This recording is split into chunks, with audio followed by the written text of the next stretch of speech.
All right, everyone. This is Donkey Kong Country 2. This is a fantastic game, a really hard speedrun, roughly 40 minutes long. This is a very technical run with a lot of stuff, very difficult, a lot of difficult movement. There's a few tricks that are going to, require a lot of concentration later, but I'll talk more about it, how, as I go, essentially. But without any further ado, there's not much in preparation to explain, aside from the fact that this is the any % category, so we're just gonna try to beat the game as fast as possible. So we're just gonna get the run started here, I guess. So I guess I'll press the button. 3, 2, 1, go.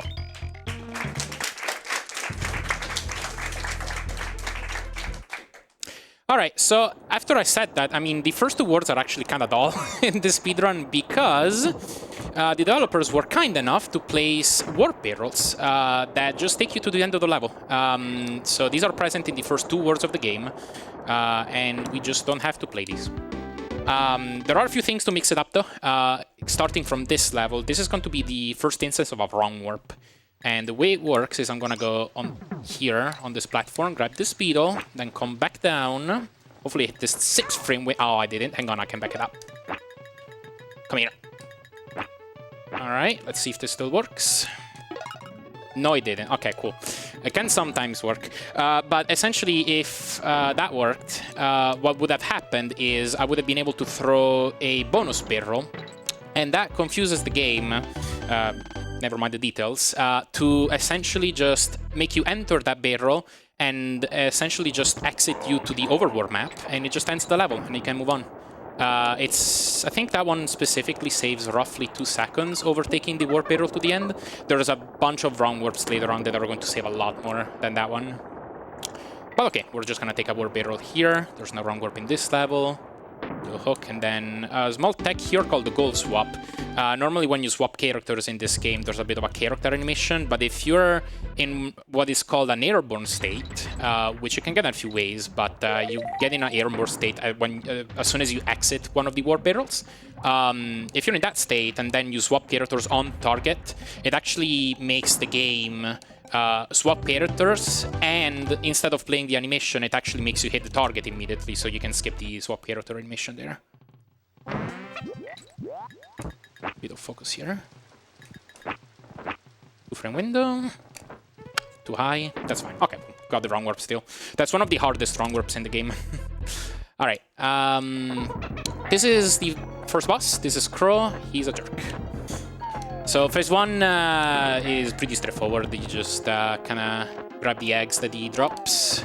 Phase 2 is where the real headaches start, because he's gonna bash this nest here, and every egg that's gonna fall here has a 50-50 chance of being a real egg or a fake egg.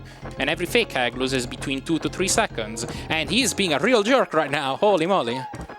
4. 5. Oh, goodness. This is a... Okay. We're up to 6 right now. Oh, I fell. I think this is real. Cool. Alright, 6 fakes. That's quite above average. Oh well, no big deal. So yeah, these first 2 worlds are going to go by pretty quickly, since we have all these warp barrels. There is another wrong warp here at the start of War 2, and it's going to be the only wrong warp that we're going to do. So we're going to swap to Diddy, lure this clobber over here, grab this chest, and this is called the clobber bust. That's another way to get an invisible object. In certain states, if you're holding a chest and then falling onto a clobber and keep holding Y, you can just... when you grab the chest, it essentially grabs the frame that it disappears, so you can get another invisible object that way. The reason why that even works, the throwing of the object, is that essentially you get into the... okay, bit of a background. This game, like pretty much every game in existence that has to deal with like enemies and entities and stuff like that, it has an area of memory that is reserved to holding information related to what's currently loaded on screen. So objects, enemies, barrels, stuff like that. And since stuff can spawn in different order, then the way that the game kind of manages that memory is to just kind of dynamically allocate that memory so that whatever spawns in first gets allocated to the first free slot, and so on. When you grab an object, what the game does is it gives you a reference to that object. So it says, okay, ooh, nice stuff. It says you are holding the object that is currently in slot number 4, which corresponds to the 4th area of memory or whatever. Now, what ends up happening is if you can manage to grab an object and then destroy the object that you're holding without getting out of the state where you're holding an object, what happens is that the game essentially marks that area of memory as free, but you're still holding the reference to that 4th object. And so now, the next time that the game decides to load something in that 4th object slot, you are essentially now holding that object, which can be other objects that you normally aren't supposed to be able to hold, such as a bonus barrel or something. And then weird stuff happens when you try to throw that stuff, which the game doesn't have a defined behavior for. So yeah, that's kind of how those glitches work. The wrongware part is a bit more complicated to explain, but essentially when you enter it, it tricks the game into thinking that you're trying to leave the current scene. Alright, this is Cleaver. We just have to grab these cannonballs a few times. There's a pretty cool trick after this 3rd cannonball. Okay, we're gonna try it now. Team throw onto this sledge. And then fly over. Let's see if I don't die. Cool. Now we need to bait Cleaver over here. Make his attack and then hit him. The reason why I need to bait his attack in the first place is because normally the way the fight is supposed to go is that you're on the left side, he attacks you, and then after he's attacked you, hooks spawn so that you can get to the other side and hit him with that cannonball. But we can, with that's called Lava Fly. With that hover, we can just get to the right side immediately. And then we actually have to wait for his attack, because if we don't, then hooks don't spawn and you can't go back to the left side to finish the fight. So that's kind of why. Alright, this is the end of War 2. From now on, we won't have any more warp barrels, but we'll still have some wrong wars here and there to just kind of end some levels early. But for the most part, this is going to be mainly movement-centric. Oh yeah, I haven't explained the movement in this game. The trick to this game is that you just hold Y. Okay, you press B a few times as well. Yeah, essentially you move faster when you roll in this game, and you move even faster when you roll through enemies, so just kind of try to roll as much as possible, and then to go as fast as possible, you try to maximize your rolls as much as you can, jump out of your rolls as late as possible, and so on. Alright, bit of a Rembi section there. So a lot of tricks with Rembi, we'll talk more about it later. Bit of a team throw here. This is actually slower in the short term, but the reason why that's done is because when you team throw onto a barrel, it gives you airborne state, which hopefully didn't just lose there, because you want airborne state here. Okay, I still have it, cool. So that should allow me to fly through the swamp. Nice G pickup. There we go. That skips having to ride the barrel over there manually. Yeah, airborne. Another thing that does is if you have an airborne state and you get hit by an enemy, if you're holding B, it actually gives you a super jump. That's gonna be used in a few spots later on as well. Nice hit! Okay, fair enough. We're just gonna play this as Diddy. Diddy and Dixie have the same speed underwater, but they have slightly different hitboxes. Dixie is a bit preferable here. This water level is one of the hardest levels to optimize in the game, actually. You save a lot more time than you would think by just cutting every single corner as tight as possible. Swimming is momentum based, so you do get pretty big returns by cutting this tight. Okay, we're gonna switch back to Dixie. It would actually be faster to not pick up the DK barrel at the start, because if you have your partner Kong following you, then that's an extra entity that causes extra lag. But for safety, we'll just pick it up. It only saves, like, what, a quarter of a second of lag. Okay, 3 strokes here. And then down. We're almost done with this level. Just the final stretch. And this is the end. Cool. And the next level is going to contain another wrong warp. This one is based off of a different mechanic, actually. We're not going to have any invisible objects involved. The this is another complicated one to explain, but essentially the cutlass enemy has a bugged behavior to where oh, okay, that's a pretty tight roll. Essentially, when it gets into a patrolling state, it ends up affecting something related to the player state. And so if you do certain actions during its patrolling state, you can trigger the same routine that ends up being triggered with the invisible object shenanigans. And so we're gonna try that as soon as I get there. There's a lot of tight movement in this level. And of course I'm trying some difficult tricks with a bit of input delay. Maybe I should skip that.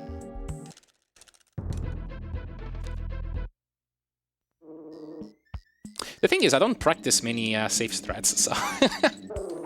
Alright, we're just gonna take it slow. Okay. Sneaky bit right here. Swap.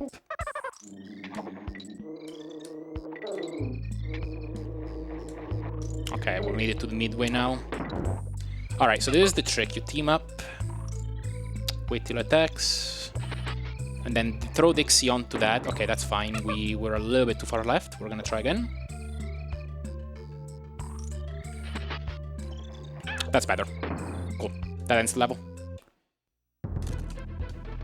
So yeah, there's an extra step to that because green cutlasses get into that patrolling state by default, but yellow cutlasses are a little bit different, and they only get into that if you, if they have just hit something.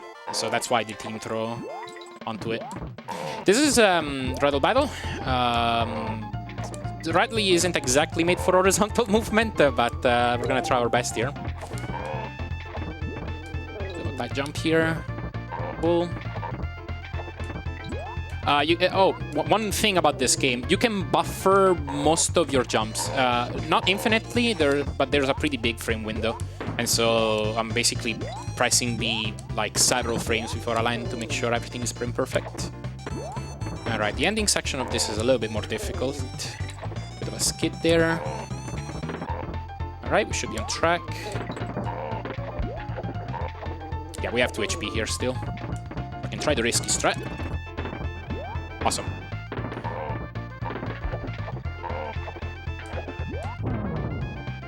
Okie dokie. The next level is another wrong warp, but also super jump, and this is more powerful because it's a super jump that we set up in water. For some reason, this one gives you more height. If you swap near the water surface, now we have this extra powerful airborne state, and we just kind of fly through the first half of the level here. Whoops, that's okay. Trying to make sure my movement is kind of the same, because we need to make sure that enemies get loaded into the right memory slots. Then we fall down, throw right here, and we're good. Awesome, and this is the last level, War 3.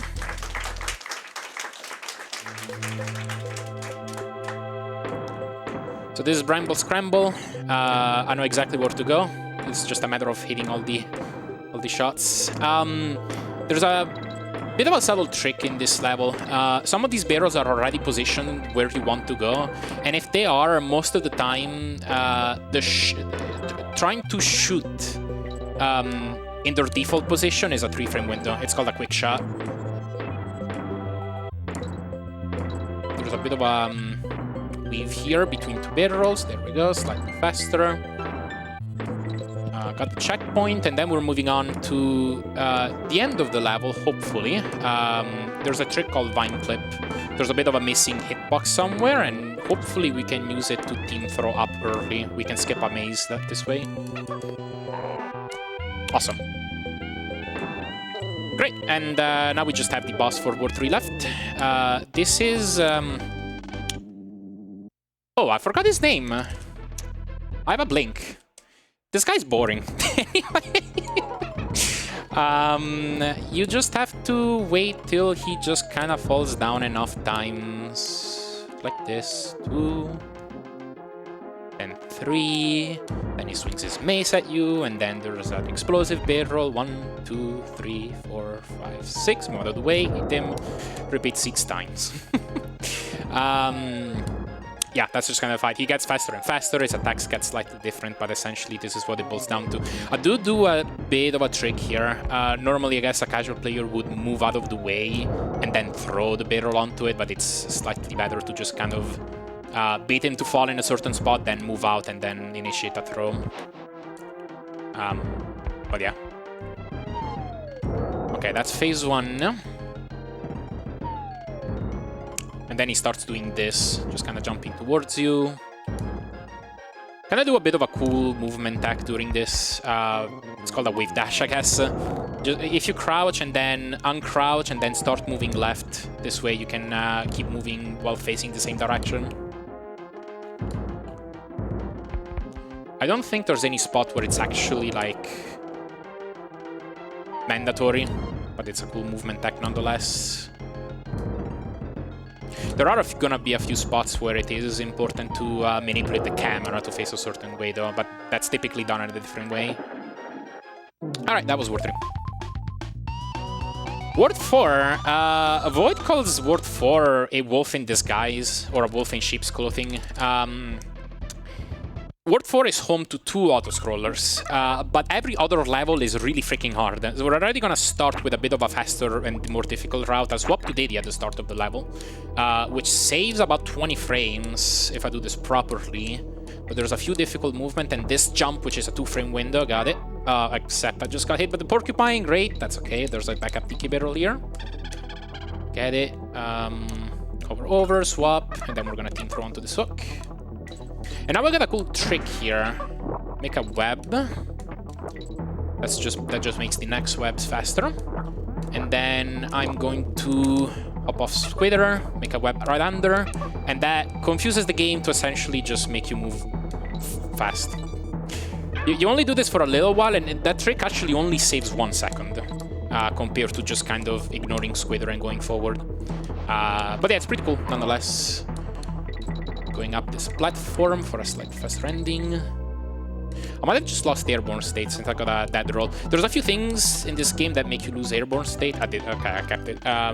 Getting a dead roll is one of them. A dead roll is when you roll in this game, you only have a limited duration for it. So you can only roll forward for a certain amount of time. After that, you stop dead in your tracks and you have to like either jump cancel or something. So typically when you see me roll, I'll just jump cancel out of it before I get that dead roll, because obviously you don't want to have your speed be completely killed.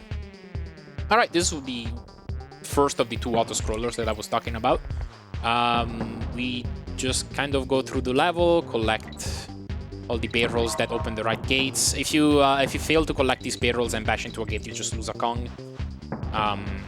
There's a few shortcuts that we can do.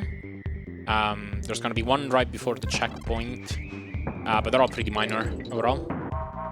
This one right here, we can skip deflator. Every time you bounce on an enemy, it causes a bit of screen freeze, I think for like 2 or 3 frames, so it's slightly faster.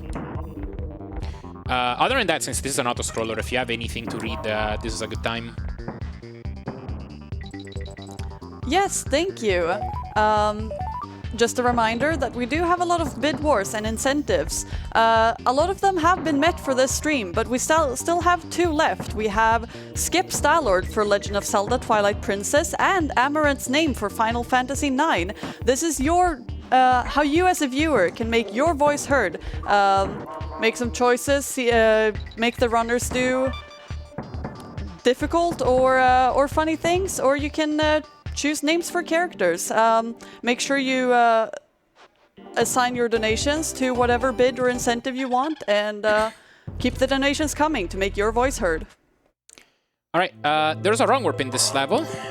This is one of the more difficult wrong warps in the game, for sure.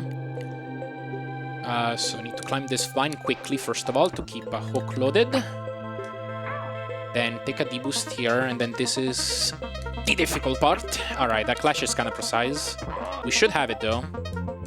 Cool. So the way that works is another way to get an invisible object.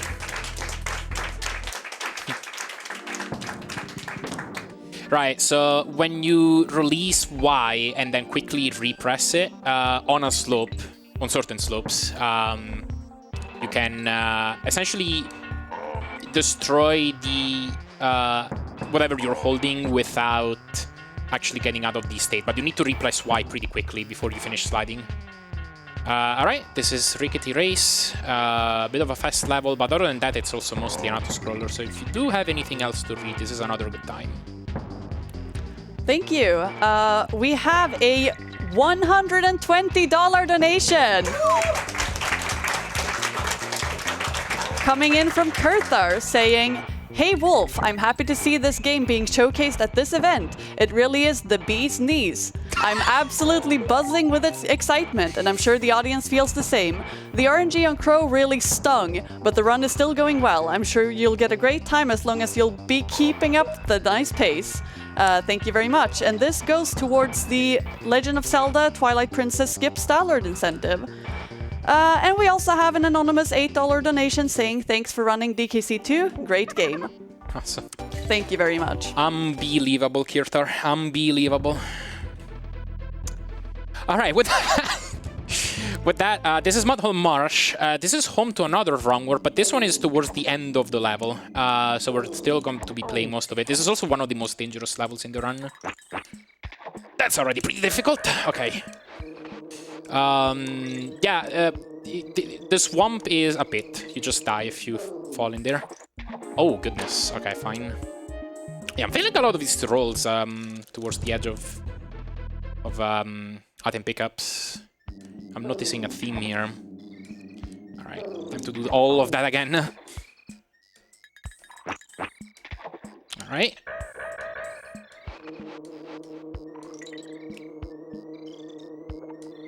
This part is difficult.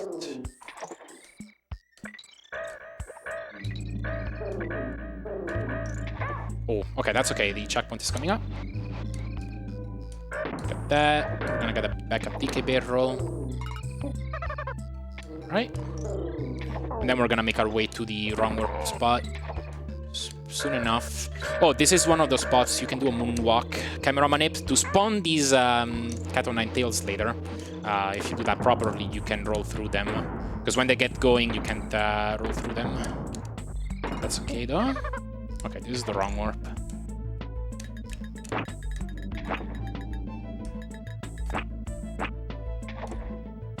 Should work. Nice.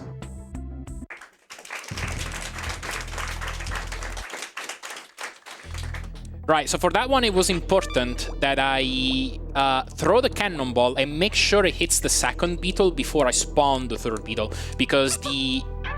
Oh, ooh, I'm gonna have to do a bit of an obscure backup here that I haven't practiced in a while. Hang on. Hang on. We can do this. Ah, I didn't get it. That's okay. Yeah, there's a way to get up the level early. But alright, it was important to hit the second beetle before I spawned in the third beetle, because when you hit an enemy in this game, it makes a... it creates a sort of red star object that indicates a hit, and that actually occupies an object slot, which you need to have in order to spawn the beetle in the right object slot. So a few subtleties to that trick. You also need to make sure that you move the camera in the right way so that... Hang on, there's a difficult trick here actually. Nice death jump. If you jump... If you miss that jump, you fall into the pit and die. But yeah, typically with wrong warps, you want to move the camera in a certain way so that objects get loaded into the right memory locations. Some of them are more complex than others. So for some of them, you need to mind how you played through the entire level. For other ones, you just kind of worry about like one or two small things, and that's it. There's a lot of variety in terms of like difficulty for these wrong warps. Speaking of which, in the next ward, we have the most difficult wrong warp of the run, and I'm going to be attempting it, though I might end up having to back out of it if I fail it too many times, especially since there's a tiny bit of input delay on this setup that makes it a little bit harder, but maybe it will be okay. Maybe it will be okay. Okay, let's see if I get it to cycle. This is frame perfect. Now, I had the wrong setup. That's okay. 1, 2, 3, 4, 5, 6, 7. Final hit. Cool. Alright. It's probably one of the more unique bosses because you play as Squawks. Yeah, that was Ward 4. One of the more difficult parts of the run, honestly. And this is Ward 5. Whipping up with a pretty smooth horizontal level. Going to be playing a little bit safer. It would be faster to start as Dixie and then take a damage boost and play this as just solo Diddy. Because it saves a little bit of lag and it also saves a little bit of time in the next level. Because if you start it with one Kong, it actually saves you a bit of an animation. I'll probably mention it later, but the downside is that if you get hit anywhere, you just die, because you're just one Kong and you don't have a backup Kong.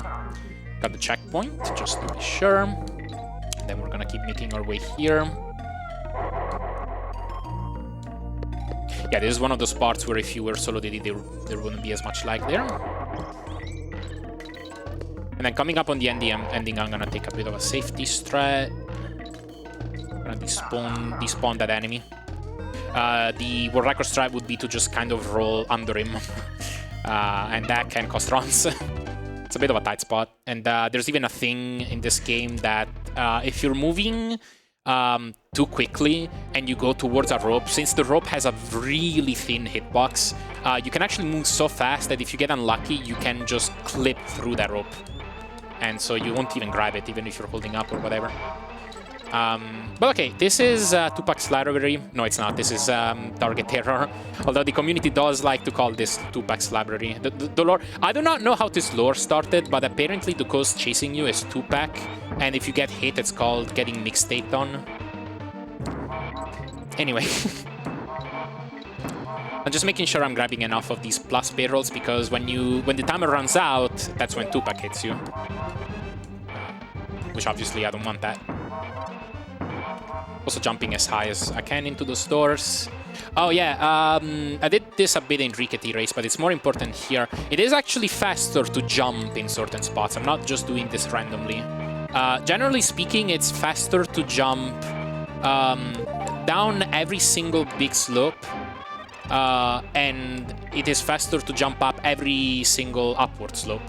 So only big downward slope and every single upward slope of any kind, for some reason.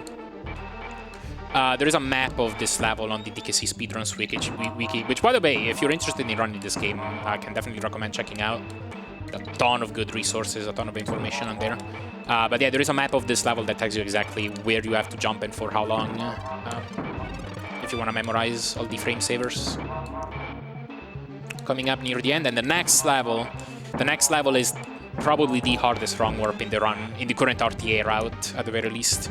So I'm gonna need a bit of concentration. Essentially, it's going to mean I'm gonna have to grab a beetle at the very start of the level. It's the only thing that I can get an invisible object off of, and then bring it towards the middle of the level, which is where the wrong warp should actually happen. So here goes. Oh, I already failed it. Okay, cool. Alright, we're gonna try again, since I have some time in lives. I'll get this a few attempts. If it gets that on the estimate, I'll skip it. You need to throw this periodically, otherwise the beetle wakes up. Okay. Okay. This is the hardest part.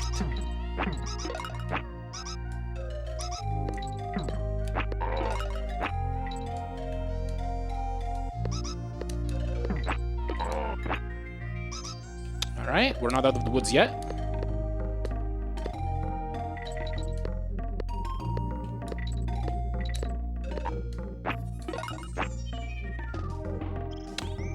Oh,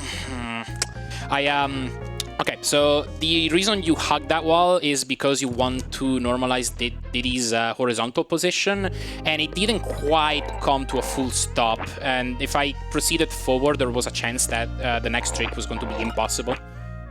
So just kind of went back, but by that time, another enemy had come around. It got rid of the beetle. Okay, let's try again. Too fast. Okay.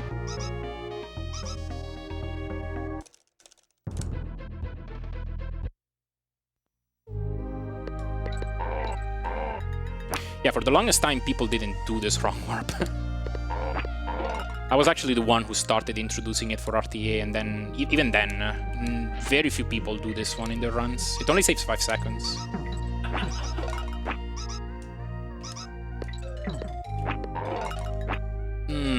Didn't get enough forts. Alright, we'll give it another couple tries, I say.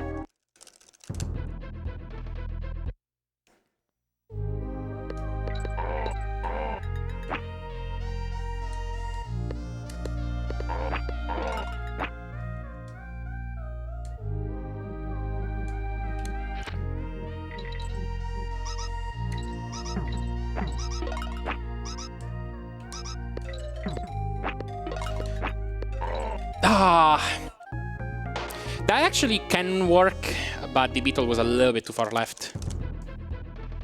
Okay, this is going to be the last try. If I don't get it, I'll just beat the level normally. Here goes.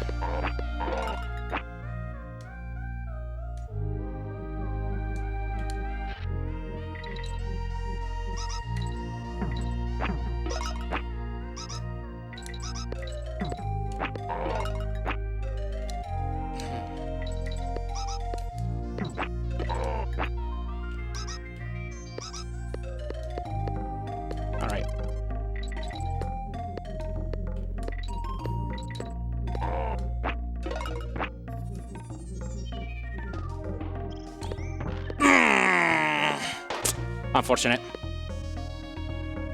Alright, we're just gonna beat this normally now. That's okay. Yeah, so essentially that's the last hard thing. If you can get up that cliff, then you can do a clash there and you can run warp out of the level. But okay, I guess I can get to show off the warpless level. Okay. Maybe this is harder, I don't know.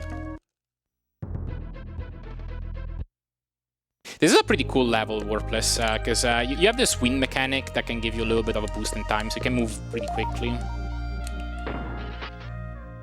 Okay. Oh, okay, there's a backup DK barrel here.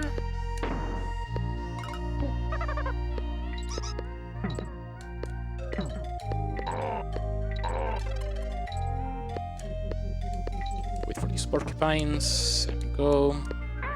Oh, okay. Definitely get the checkpoint. Get this back up. Walk past this chest. And you have to wait for the cycles here.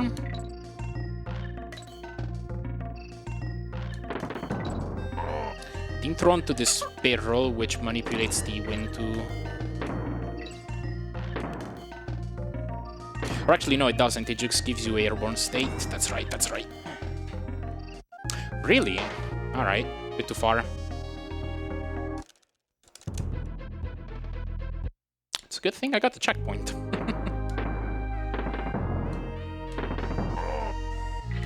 I need to pay attention on how I'm doing in lives, actually, because I think that's starting to run a bit short. Okay, 1 live, now I know. I think I should get the save point after this level. Maybe I should go ahead and take it. Okay.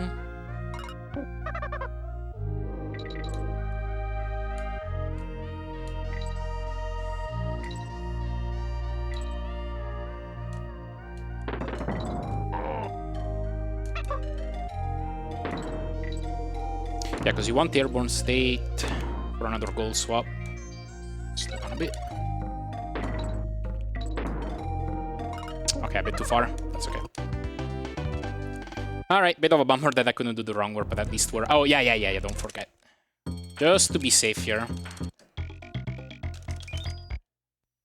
I do also have a backup completed save, just in case I actually game overed or softlock or whatever, but hopefully we just get to beat the game with this save file here. Alright, this is one of the most visually good-looking levels, I think. You're just falling. The game intends you to just kind of slowly ride these pair routes and just kind of slowly float down. But if you know what you're doing, you can just kind of weave in between everything. Most difficult section is coming up.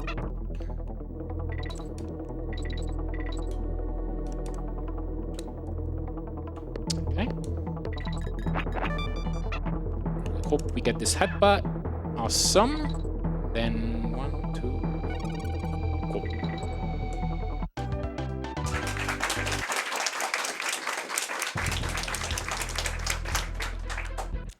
Alright, speaking of easy levels, this is Webwoods. This is more of a dangerous stage than difficult, I suppose.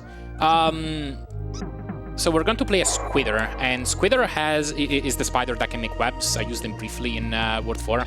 Now we need to traverse a lot of pits with him, and essentially if I just fail anything, I'll just fall. The mechanics that I'm using is we do what are called instant webs. So instead of just slowly making a web, forming it from the distance and then jumping on it, I just press L and R at the same time towards the peak of my jump. Hang on. Okay, nice.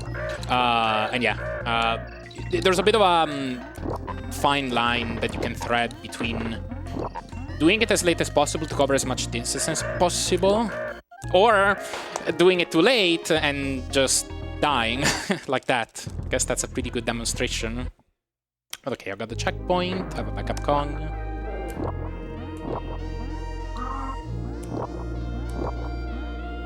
Okay.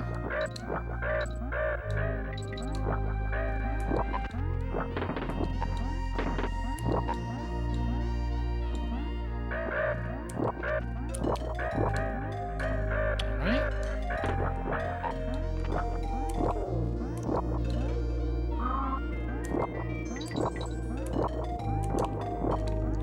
Alright, that's pretty much the end. Just one small bit. I've actually never died there, and I'm afraid to. But okay, that was worth 5. I only have 1 life, but I'll be fine. Alright, this is the revenge on Crow. So not only are we killing him in World 1, apparently, because now he's a ghost, we're killing his ghost now. I'm sorry. These barrels, they spawn in random locations. They don't actually affect the time too much, but in second phase... Oh, I'm gonna have to do this with Dixie. Alright, fair enough. In second phase, if I get a left spawn, this one loses a few seconds, because he's on the right side. Okay, cool. I would have to go all the way to the left and then all the way to the right and throw. This is gonna be dangerous. Slowly... Okay, cool. Normally could climb a lot faster with Diddy. So one thing Diddy's definitely better at is climbing ropes. Take it safe. Alright. Oh no, I just died. Psych.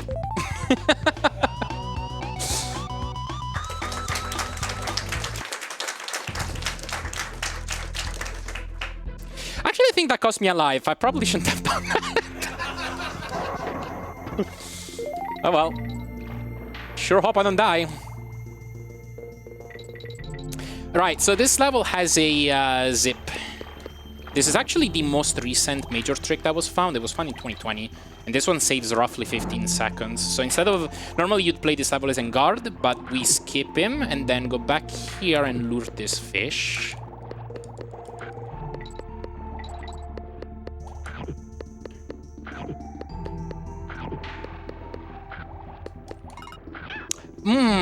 Okay, that's fine. I can try this again. No, because I got the barrel or... Ah, okay. I guess we're playing this level normally then. Because I can't go back to the right as Diddy. Again, Kongs and Water have slightly different hitboxes. Definitely getting this as a backup. And Dixie can go under the barrel, but Diddy cannot. So yeah, here we go. I haven't done this in a while, as you can tell. Alright, charge here. Cancel. Should be coming up on the midway.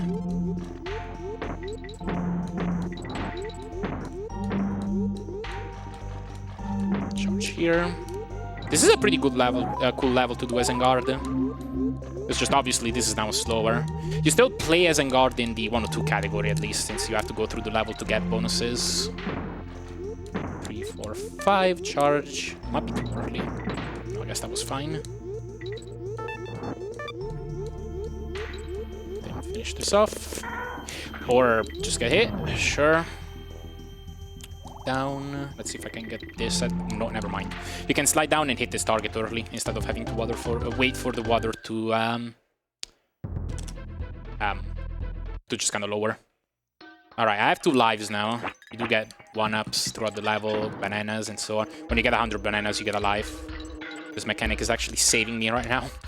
All right, this is Windy Well. The gimmick of this level is that there's wind and you can float up. It's actually a deceptively difficult level to optimize. There's a lot of... So one recurrent mechanic through this level is fast... Oh, this might not work. Yeah, okay, we're gonna have to wait. Normally I would damage boost through that, but I didn't quite get into the barrel. So every time you land on something from the end of a wind ride, you can hold down to fall slightly faster. And you can do this throughout the entire level. On top of that, riding into the wind as high as possible is a time save, because you jump higher than you can ride the wind. So, yeah, okay. It was a little bit too far left there, unfortunately. So if you know exactly where the wind begins, you can just kind of jump to the side of it instead of from below. Okay, I'm gonna try and skip 2 Bs here. There we go. And alright, I guess I have enough lives now, because there is another death warp in the next level. There's got to be another wrong warp. Castle Crush is normally a 5-minute auto-scroller, and there are actually more than one way to skip it. What we're going to do is a wrong warp about 20 seconds in. This is the fastest way to beat the level. If I do this wrong, I can actually crash the game, although that's very unlikely. So, alright, we're gonna start by waiting for this rat to die. Team up. So, way to do this without a team up, but it's more dangerous, and I definitely don't want to crash the game at a marathon. Get this. Then throw this cutlass. Left now. Jump. Okay, hopefully this works. Awesome.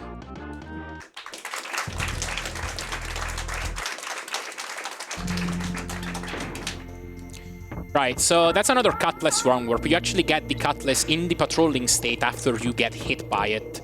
And even though it results in a death and you lose a life, you still get the Cutlass in the patrolling state, and that overrides the sort of death routine, and you beat the level.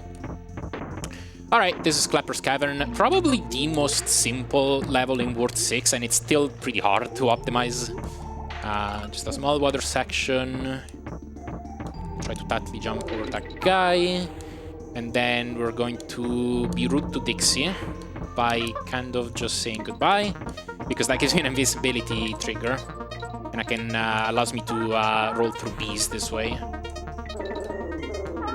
And hopefully this lasts until the end. Through the right guy, there we go.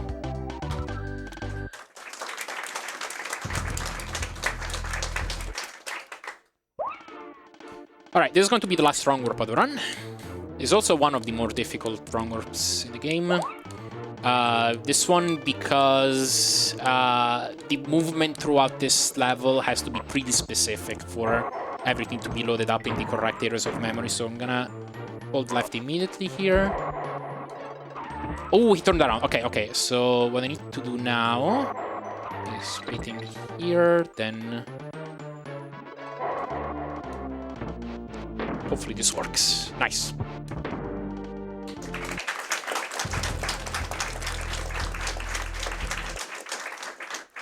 Right, so ideally he doesn't turn around, because if he's facing left, then the clash doesn't work. Alright, this is Toxic Tower. This is where I do a lot of double jump tech with Threatly. So there's actually 2 different ways to double jump as Threatly. One of them is called the short up double jump, which I'm doing throughout the level. You hold A to charge. Hang on. That's the other double jump. Okay, that one's pretty hard. Short up double jumps, you start holding A to charge, and then tap the B button for between 1 to 3 frames. So I'm actually doing a bit of a piano grip here to help with that. And if you do that correctly, then you start jumping a bit, but you are still able to do a second jump in midair that way. And then the other way is the true double jump, which I use to get into that auto barrel from below. And for that one, you need to hold A and B within a 3-frame window before landing, which is like actually a lot earlier than when you actually land. I think it's like right before the buffer window or something that you normally would have for a jump. And then you... Ooh, goodness. Okay, that's fine. I grabbed the checkpoint. Start playing as Squawks. It's obviously faster to just kind of weave between bees and stuff here. But okay. Every time you shoot an egg, you actually lose a bit of speed since you shoot that with Y, which is the button used to dash. So ideally you, unless it helps D-lag, you try and kill as few enemies as possible. Alright. And hopefully don't get too greedy here. Alright. Alright, and this Squidward section is a joke. This level is pretty much over. Come on. Alright. Had more trouble than anticipated before I said that.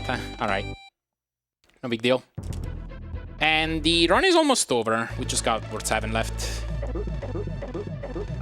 Which is basically just one level, one pretty difficult level, and then just a Carol fight. Gonna try and showcase a trick, which is called the jump with 3 U's. It's essentially a small jump right between a bramble and a cloak, which helps save a cycle essentially. We're gonna get Dixie for safety though, even though this causes more lag. Okay. And that's that. Okay, cool. So this level is Screech's Sprint. You're going to be racing against Screech. But we just, I guess, don't care about it. Hopefully I'll get this. There we go. Skip the race.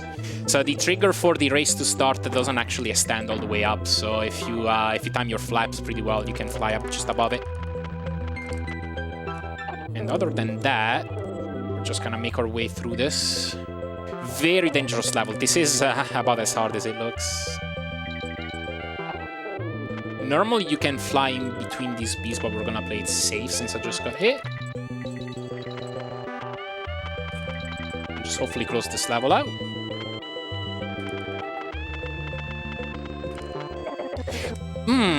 That was basically the end.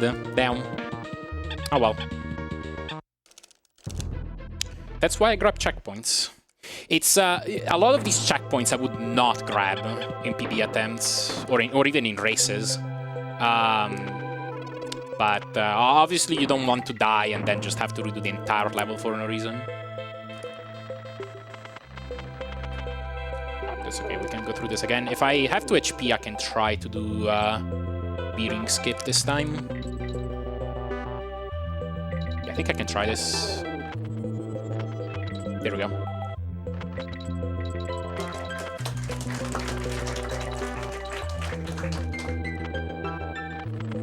Hopefully I don't get hit the same way again. Alright. Oh, I got the fanfare. I wonder what went wrong. So, there's a weird thing with this level to where if you fly too far up in the level, that's actually the trigger for how far that target is going to send the barrel up, and if you fly up at a certain point, then it gives you the full fanfare, which in this case was the Diddy Rap. So to avoid that, you just try to stay below a certain line. I must have flown too far up at some point. But yeah, this is Carol. This is about 3 minutes long. It's essentially what we call a glorified cutscene because there's not much to this fight. You can try to make the cannonball throws into his gun a little bit faster, which will save you some frames, which will build up throughout the fight. But aside from that, there isn't really much to this. The music is obviously great, though. So a lot of visual cues that I kind of memorized for, you know, more optimal throws and so on. Other than that, I just like to fool around in this level. It's a good spot to practice milking the roll as much as possible. Just kind of doing this over and over. Or maybe work on the wave dashes a bit. Do we have time for a quick message? Yep.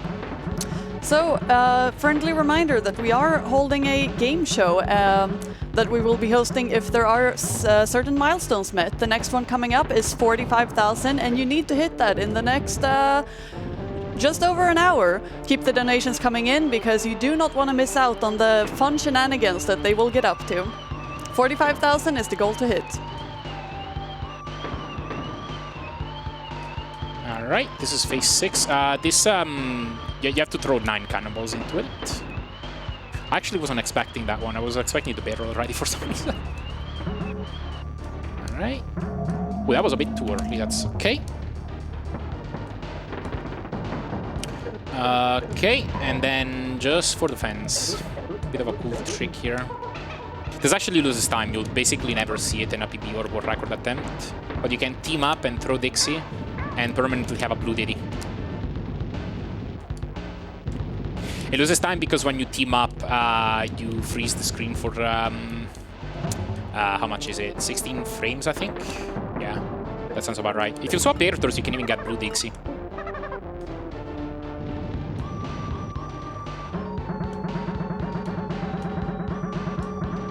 Okay.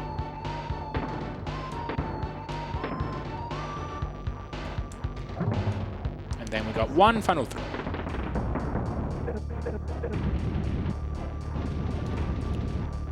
Cool trick for this, Smoke. You just stand here and jump over it. Very easy. That purple smoke reverses your controls. It's very annoying to deal with otherwise.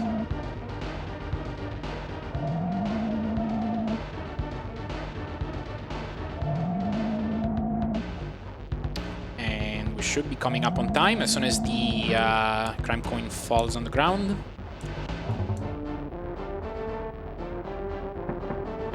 Right about now.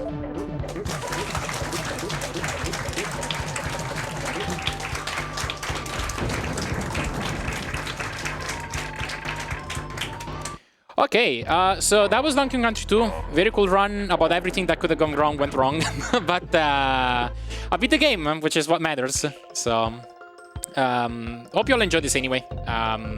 This is a very fun run. This is absolutely a very fun run with a lot of very fun movement. There's a lot of really fun tech to pull off. Very satisfying. We have a DKC Speedruns wiki, if in case anybody's interested in learning the game. As I mentioned earlier, there's a lot of very good resources. Don't forget to join the DKC Speedruns Discord. And yeah, that's gonna be it for me. Thank you very much for having me. Thank you. Really great showcase, if nothing else, for the music. I think this game has truly amazing music, and I love to hear it every time. We will be back shortly after an intermission, and we are going to be showing Lego Star Wars. Don't go anywhere, because that's also, well, like all of them, it's going to be a fun one. Stay tuned, and we will be back shortly.